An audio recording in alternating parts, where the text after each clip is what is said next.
Ladies and gentlemen, today I would like you to meet Richard Fee. This is a man who grew up in Virginia. When he was 18 years old, he decided that he was going to graduate, move on with his life, and he was going to start doing drugs. Now, for Richard's whole life, he had been chasing drugs until he was 18, and his parents would try to shield any of that negative influence away from him, but once he graduated, there was only so much he can do. So our story picks up today when he finally finds a doctor that decides to prescribe him with a prescription of Adderall. Now, he saved up this prescription for 2 months, not taking it at all, whether it was because he feared it or it was because he just wasn't ready yet, but he stocked up for 2 months.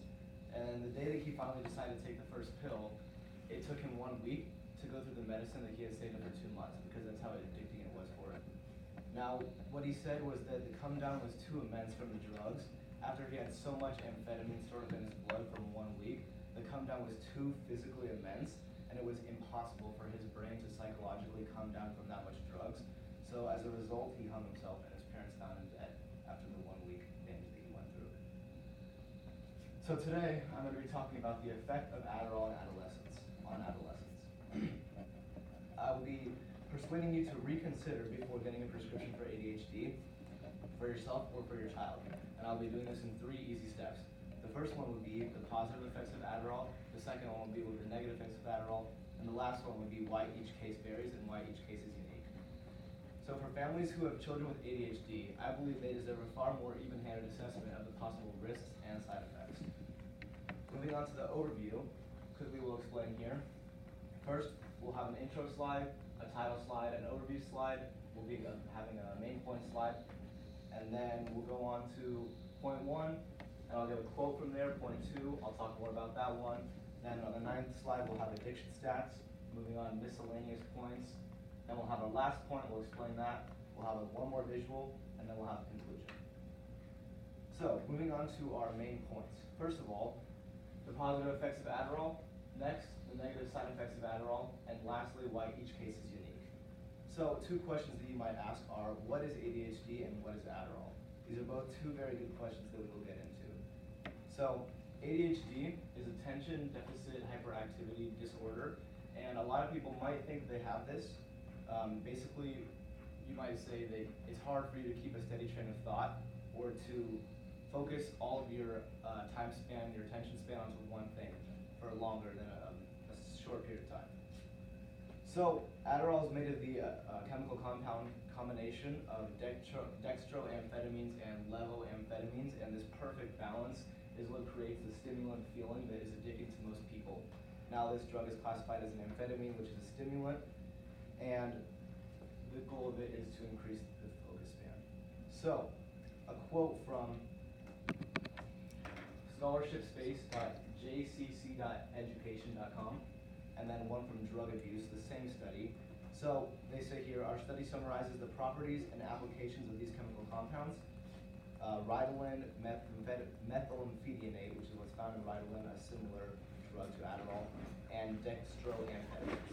So Ritalin, which is similar to Adderall, the history of it, was synthesized in 1944 by a Cuban scientist named Leonardo Panizion. Comes from a man's wife named was Rita, and he made it for her because she had abnormally low blood pressure, and she liked to use it to help her focus while playing sports. Amphetamines were later revisited by an American scientist named Gordon Allais, and he revisited to help further the study in asthma and hope to find a cure there, which he did not. Moving on to, continuing with our first point, positive effects of Adderall. So you might ask, what will Adderall do to me if I have ADHD, and how will Adderall affect me if I don't have ADHD? Now, the effect will be relatively similar. The main difference will be the response. With someone who has ADHD, they will notice the effects a lot more. The range will be a lot different. So for someone who doesn't have ADHD, it might be easier for them to sit down, focus on their work every day. And if they take Adderall, it might spike that. It might give you a stimulant feeling. You might notice the effects. But for someone with ADHD, it will be the difference of night and day.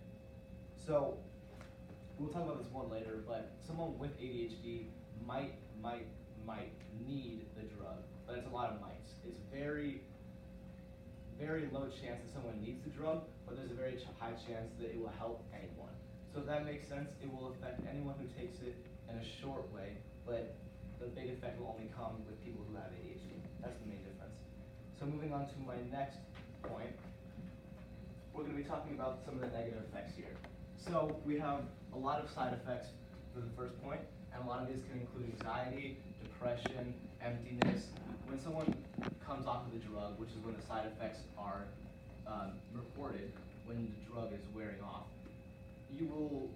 a lot of the euphoria that's released while you were high will have to be made up for in some way. So when you come down from the drug, this will all be a lot worse. And now many people report feeling very empty, which is why this man decided to take his life, or being very anxious, having a lot of depression, not being able to sleep, a loss of appetite, those kind of things. Now for the second one here, the possibility of tics, this is very scary and very rare. But since it's a stimulant, it makes your heart beat so fast that you often might move in a very strange way and do it repetitively. Now, when you need the drug, when you might be feeling like you haven't had it for a while and you might be addicted, a possible feeling of addiction would be a tic, and that's something that you don't want to have. An addiction, lastly, is the most scary. You've probably heard about it in a lot of different ways, but what's addicting is the ability that this drug gives you. When you come off of it, you feel like you can't do anything. It's reported that people say it gives you superpowers, but then once the drug is taken away from you, it's like you just lost your superpowers. So some stats here, 16 million prescriptions were written in 2012, and then 3 times the amount in 2008, which is good. It shows a steady decline of prescriptions being handed out. But most of the decline is because they're just finding other prescriptions to use. And then also lastly, we have full-time students are twice as likely to abuse it. So college students with a lot of stress, a lot on the plate, it's going to say the chances that you might fall in that trap are going to be a lot higher. Also, I forgot, 116K users are in rehab currently right now. Some more miscellaneous facts. We already talked about this a little bit, but we're going to talk about more about this. Why is it addictive and how? So it works on the chemical compounds in the brain releasing euphoria, which is what causes it to be addicting. Also heightened alertness and reduced fatigue and improved sense of well-being. These things are what a lot of athletes are drawn to. Many football players were banned in 2012 because of a study showing further insight into how many NFL players were using this drug to help them focus and not be tired. So also we're going to talk about some rehab options. We're going to go through this, but we have residential, which is a 30 to 90 day program, an outpatient, which is someone who can live at home still but then come in and get regular help. We also have the 12-step method, which can be done online with a sponsor, and we also have dual diagnosis. This is a method that is used to take the addiction problems and also the mental problems that someone might have and deal with both of them, not killing 2 birds with 1 stone. Moving on to my last point here, we have every case is unique. So there's a quote from Dr. Stephen Shore here that says, if you have met one person with autism, then you have done just that. You have met one person with autism. I believe this is the same with any chronic disease, especially ADHD, because everyone will respond to every disease differently. This makes every person unique, and this makes every solution unique for that person. So, moving on, you might ask, well, how do I find my solution? So first of all, you've got to find which category you belong in. So there's ADHD, there's non-ADHD, and there's also 3 subcategories of ADHD. There's inattentive, hyperactive, and combined type of both of the 2.